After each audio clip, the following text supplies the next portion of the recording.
Welcome back, listeners, to another episode of Yeah, I Said It.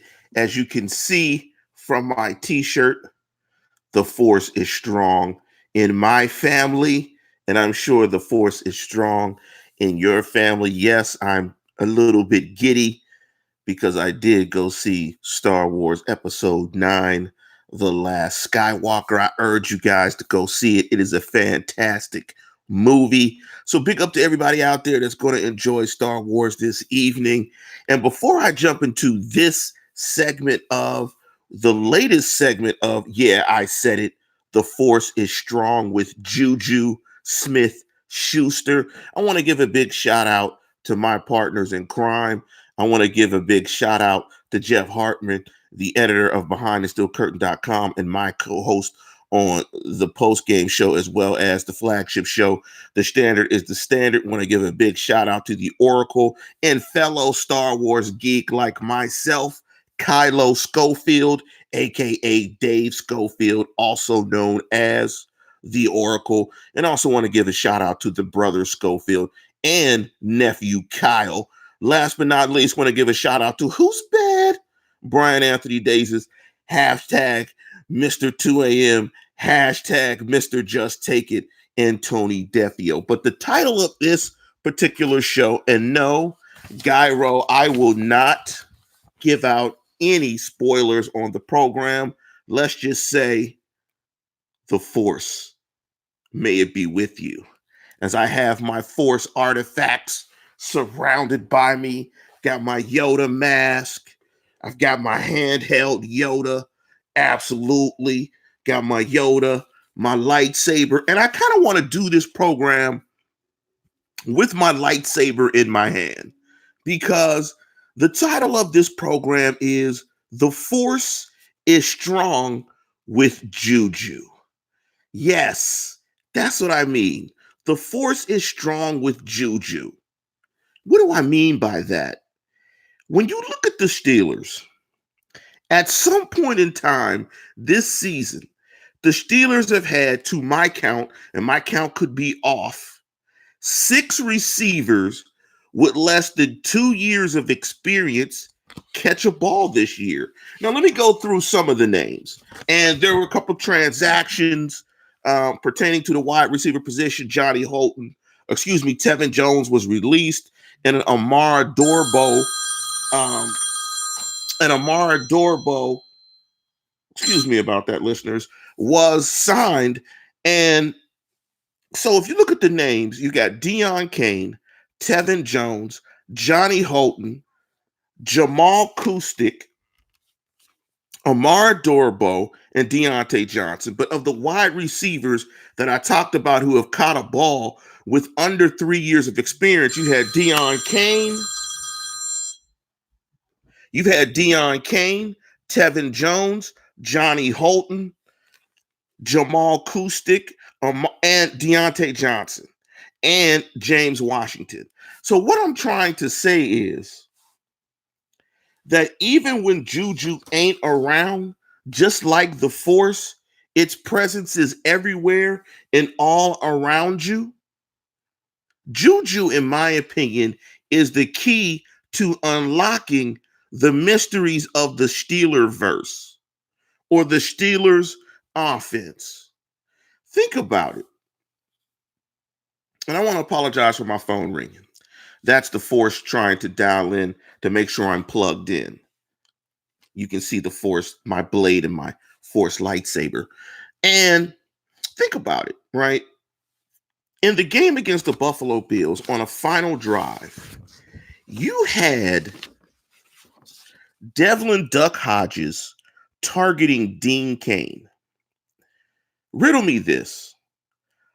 Do you want the last throw of the game in a game in which, if you win it by all intents and purposes, you are going to make the playoffs? Do you want Dean Superman Cain targeted? And big up to Chris Edwards for the contribution in the super chat. I appreciate that.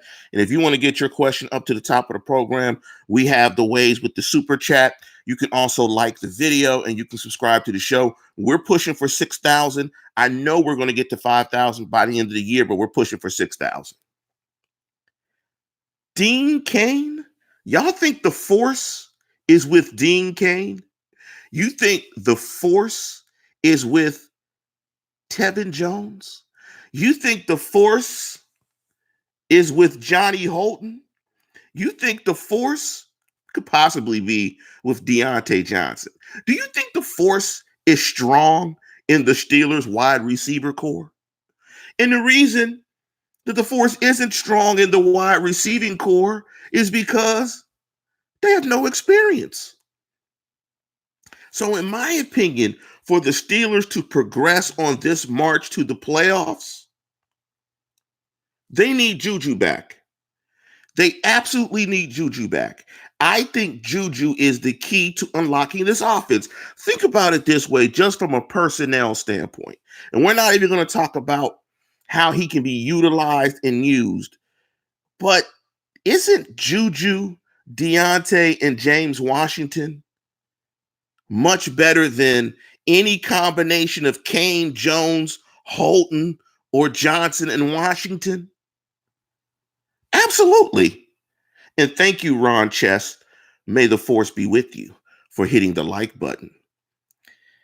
You know, it's just better, especially when you're trying to support a very young quarterback in Devlin Hodges. He needs all the weapons that he can have at his disposal. And dare I say, if you're going to throw it into double coverage at the end of the game, I might want you to try that throw with JuJu Smith-Schuster. Also, Juju is a guy that can relieve double coverage, in my opinion, from James Washington. I like 11 personnel. That's one running back, one tight end, 3 wide receivers with Washington, Juju, and Deontay. So again, the force is strong with Juju because Juju is the life essence and the spirit that can unlock this offense. And big up to Maxwell McCormick. So, when I think about it, just think about it this way.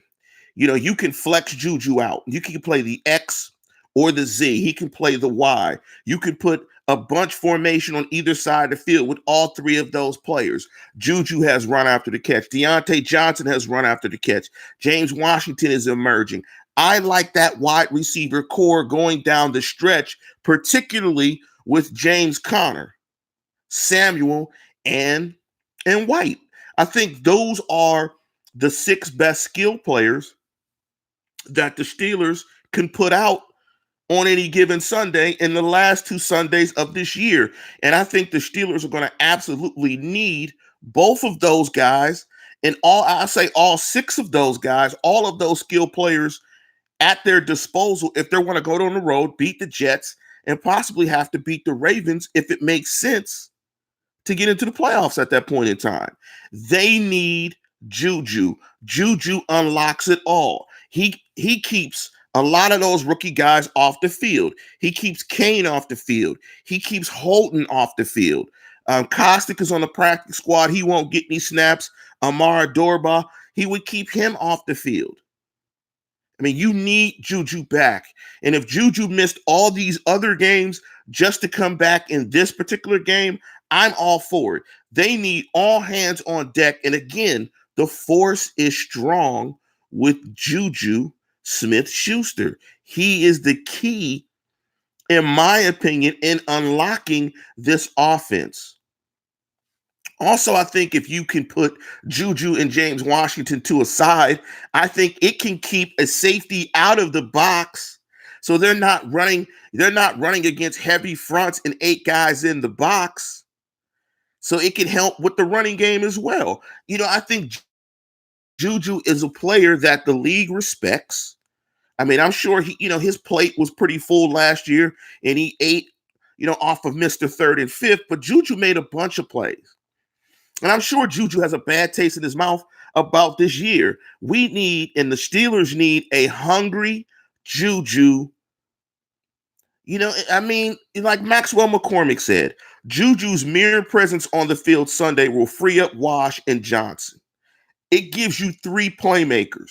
It gives you guys that can get yards after the catch and make plays. I don't know who you double in that alignment. I think if you could have 11 personnel with those three, you get, again, a safety out of the box and you run against some decent numbers. So I think the force is strong with Juju. Hopefully it's strong with Randy Fichtner because the offense needs to be a little bit more creative, aggressively conservative. But I think with Juju coming back, hopefully, and Juju was a full participant. I have not looked at the injury report for today because, of course, I was watching Star Wars. But according to the show yesterday, according to Jeff and those guys, and they did a fantastic show, Jeff, yesterday. Those guys were fantastic, Jeff, Dave, and Brian Anthony Davis, and they did kind of an after-party show as well. Make sure you like that show. They did a fantastic job. And so as of yesterday, Juju was a full participant in practice. And I hope Juju can stay healthy because they need him. He is the key. He is the key, in my opinion, to unlocking that offense, giving Randy Fichtner a lot more options in which he can run. Hopefully that eliminates the Wildcat. And they just need their best offensive players going down the stretch. As I put Yoda in the frame once again, because I think it's going to be a tough road game. You know, I think they have the ability as a defense to go up there and beat up the Jets and really dominate. But it's just really going to help Devlin Hodges if he can go up there with the full complement of weapons, actually, ironically, go up there with his most experienced wide receiver and really go out there and try to play that football game and win that football game, because this is a game in which I think the Steelers absolutely need. We can all agree on that. Although I think the Tennessee Titans are going to lose the rest of the way, a Steelers win eliminates any of those 6-game teams, any of those 6-win teams like the Raiders or the Browns or anyone else from getting back into the mix and possibly taking that last spot potentially at 8-8. You know, I think the Steelers are going to get it done. I think they're going to play a good game. If you want my particular score and prediction, make sure you go to The Standard is the Standard. But absolutely, the force is strong with JuJu Smith-Schuster, and he is the key again to unlocking this offense. I want to jump into the live chat and jump into your questions. I want to urge you guys to hit the $ button. I know it's Christmas time, it's Christmas season, but if you got a question, that's the way to, I can guarantee, get to it and get it to the top of the program and ask it, or excuse me, and answer it. Let me go to Ryan Kellerman. He asked, should Minka take 29 now that Kelly is gone? And I don't know if you guys heard that, but Cameron Kelly was waived today. He was in an altercation, I believe, in a bar earlier this week in Pittsburgh, and as a result, he got waived. I would think that Minka would take his 29 back now that Kelly's gone. I mean, the number is available. I would guess he would take it, and he doesn't have to pay for it again. 98671X says, man, just say the prediction again. Come on, X. It's called a teaser, baby. You got to go to the old show, and you got to listen. Maxwell McCormick said he did not like the after party show. Well, you know, to each his own. I thought it was a good show. I thought it was a good attempt at bringing some levity to this. And, you know, we all have our thoughts, and we all like different things. Chris Edwards, and that was low-hanging fruit, Chris, and way for getting it, and absolutely for bringing it up. And he said, as I raised my Master Yoda mask, he said, the force is not strong with Randy Fichtner. Let me jump into a thing about Randy Fichtner. And I was pretty tough and pretty critical about Randy Fichtner on The Standard is the Standard. But the one thing I will say, unless you watch film, the complete picture is not there. Now, there are some situations where he is being painfully obvious. There are situations where he's bringing in Zach Banner, he's bringing in extra linemen, and he is putting tight ends in motion to the side with the extra linemen. where essentially to the right or to the left of Marquise Pouncey, you have a center, you have a guard, you have a tackle, you have an extra tackle, and you have 2 tight ends. I think that's 6 players that I named. Essentially, you have like 9 guys on the line of scrimmage, including the quarterback and a wide receiver flexed out as the X receiver. I counted at least 5 or 6 times when they did that they actually ran to that side. What did the Buffalo Bills do as a result? They shifted their front, put additional bodies to the strong side of the formation, and stopped the running play. What was even more distressing about that was they got no push. I would think that even if you put those many bodies over there, even if the Bills adjust to it, you can get a yard. They were losing yards or getting at minimum a yard. If you put that many people on the side of a formation and you cannot get a yard, either 3, maybe 3 yards, that's bad. That is really bad, because what we're seeing is that when the Steelers say that they want to run and formationally put themselves in position where it's obvious that they want to run, they still can't run. And that's a problem. You should be able to grind out at least 3.5 yards in those situations. The fact that they rarely get that and that they struggle to get 1, they get 0, and they get negative gains just shows you that this offensive line has not performed to its normal standard. The standard is the standard, and I don't think the offensive line has played to that. With that being said, there was a couple of times, or there's one play in particular, where they set the formation that same way, where they had the extra offensive tackle to the right of, I believe in this case, it was a Villanueva. And they shifted the tight ends to that side as well. They had 1 wide receiver flexed out, and they have Devlin Hodges, of course, at quarterback. They faked the handoff to that side, ran boot action to the opposite side of the formation, slipped the tight end underneath that throw, and Devlin Hodges throws the ball out to a wide receiver. I think it was Johnny Holton for 1 yard. When the tight end had slipped underneath the flat, not underneath the flat, the tight end had slipped out in between the numbers, behind the linebacker, in front of the safety. If Devlin Hodges sees him, it's an easy throw in his chest. You get 14 yards. So in my little bit of a defense of Randy Fichtner, Devlin Hodges is leaving plays on the field. Even in the play where he throws the interception to White that almost gets returned for a pick 6, and he gets tackled by Matt Filer, there were multiple receivers open on that play, and he chooses to throw into the bracket. But I'm not putting that all on Devlin Hodges. You have to give him really clear, discernible, decisive stuff that he feels confident going out and executing.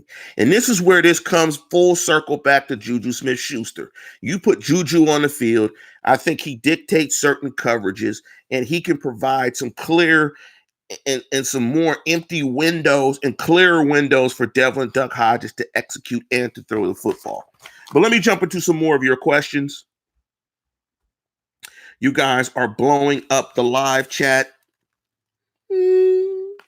And the force is strong with all of you. May the force be strong with us as you hit the like button and the subscribe button and get us to 5,000. Chris Edwards asked, what's my opinion on Pouncey's PFF rating? And his snaps have all been over the place, but I don't think he has been all that bad outside of that. I don't know if he's as poorly ranked as PFF suggests. I'm not sure who PFF says is the top center. I don't think he's a Pro Bowler this year. I think he's played, average football. I don't think he's played the dominating Pouncey football that we've seen in the past. His snaps have been inconsistent. The Pro Bowl, to a certain respect, is a popularity contest. Not that the AP voting, because it's all media members, isn't a popularity contest, but I don't think Pouncey has been dominant this year. I don't think Pouncey has been a dominant player over the last 2 years. I think he's a solid guy, but I don't think he's a dominant guy. Let me jump into the super chat question of Solomon Smith, want to thank you for the $4.99. I could stand a Randy a little bit more if he took some accountability and stopped blaming his QBs. Merry Christmas and Happy New Year's to Steeler Nation. Here's the point. Randy Fichtner is Ben Roethlisberger's coordinator. Point blank. That's it.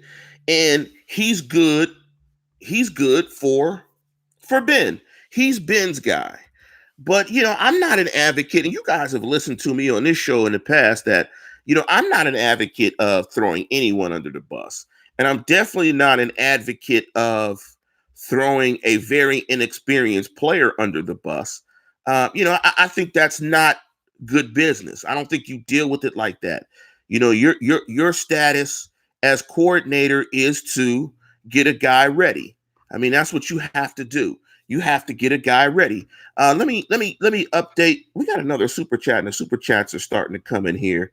And I want to comment on Snowman. Snowman asked, any news on the injuries? Let me list it to you. As of today, JuJu Smith-Schuster was a full participant. Artie Burns, full. Mark Barron, Pouncey, DeCastro, Villanueva, McDonald, Vance McDonald, TJ Watt, Joe Hayden, Ramon Foster, and Nick Vanette.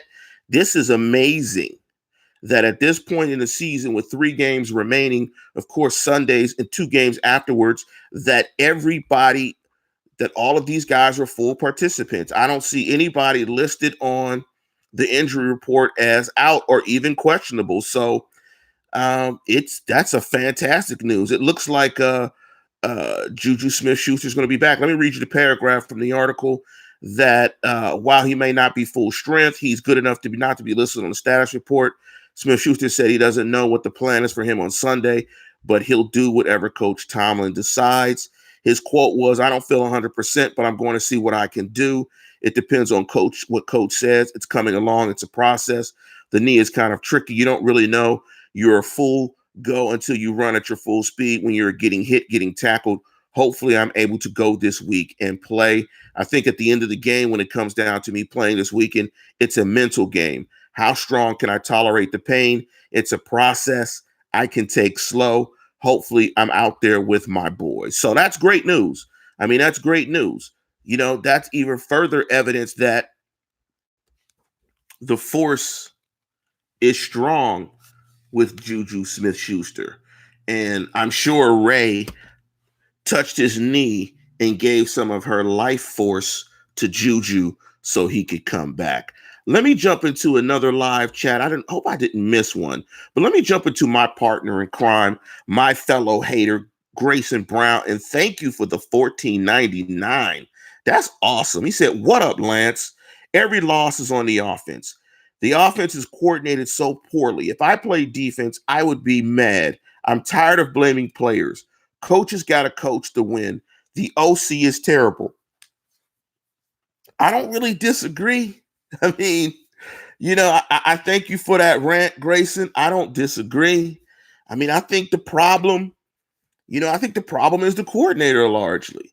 And, if I had to divvy it up, I'd put 80 on the coordinator, about 20 on the quarterback. I mean, you have to figure out what you can do with Devlin Hodges. You got to get him prepared to play better football. I think Jeff hit it on the head in a couple of shows ago when we did the standard, when he said, I think the game plan was the San Diego game. The San Diego game, I think, was the blueprint in how you play Devlin Hodges.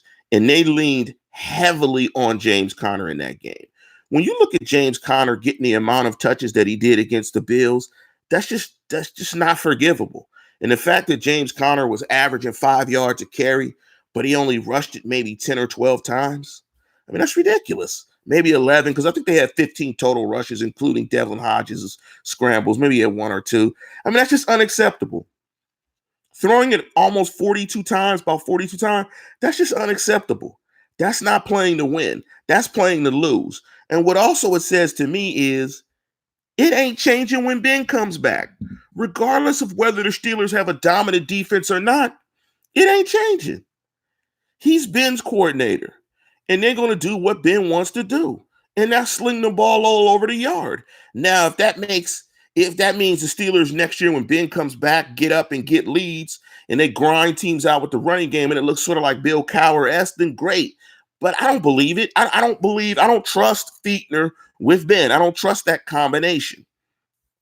And I just don't think he's been aggressively conservative enough to get the most out of Devlin Duck Hodges. I mean, putting all those people on one side of the formation and running to it, I mean, that's ridiculous. I mean, that is absolutely ridiculous. Let me jump into some of your questions. Fly High PA. Second, what I was saying about the injury report, nobody is injured, I guess, except Nix. But Nix hasn't played for a while, and I think Nix is on injured reserve. What up, Kane Atkinson? What up to you, big dog? Mike O'Malley said, G. Alexander, nail meet hammer. I guess he's hammering the nail. Steeler 58 said, exactly, Lance. Belichick could coach Duck up to win ball games. I agree. I agree. Frank Connor agreed with me 80-20 that most of it's on Fichtner, not on Duck. I mean, you can't blame Duck. You can't blame Duck. Duck is a young professional. That's like blaming 12-year-olds that do what you say when you coach them. And you try to put it on 12-year-olds and youth players when the coach, and that's the coach's job to get them out, to get anything out of them. Let me chime in and go down more as I try to find this. Kane said, can you tell me why every week Mark Barron has a day off? I think vets get those days off for bumps and bruises. I think that's what it is. I think that's a way that they maintain guys' bodies where they don't bang. They can get in the gym. They can lift, do recovery stuff. I think it's just protocol and how he tries to take care of. Tomlin is the he in trying to take care of veterans. Victory Asher, love that name, said the OC should not have this kid throwing the ball like that unless Duck was balling out of control from the get-go. You're absolutely right. You can't do that. Grayson chimed again. Why did the Steelers abandon the run game when it was working on Sunday? Because they had every plan to throw the ball and sling it around and make this a Duck Hodges game when that made no sense whatsoever. So I agree with you. And Grayson also said, how can you win down the stretch that the offense keeps making mistakes? It's going to be very tough. And that's one thing I want to talk about again. It's like I have every confidence that the Steelers are going to turn the ball over again against the Jets. But I'm just equally confident that the Steelers will probably take the ball away more times than they give it away. Just how good could this team be if they didn't turn the ball over? I mean, they're turning the ball over at an alarming rate. They put the ball in harm's way 9 times against the Buffalo Bills and only lost 17-7 and gave up and lost 5 of those to turnovers. Can they play a clean game?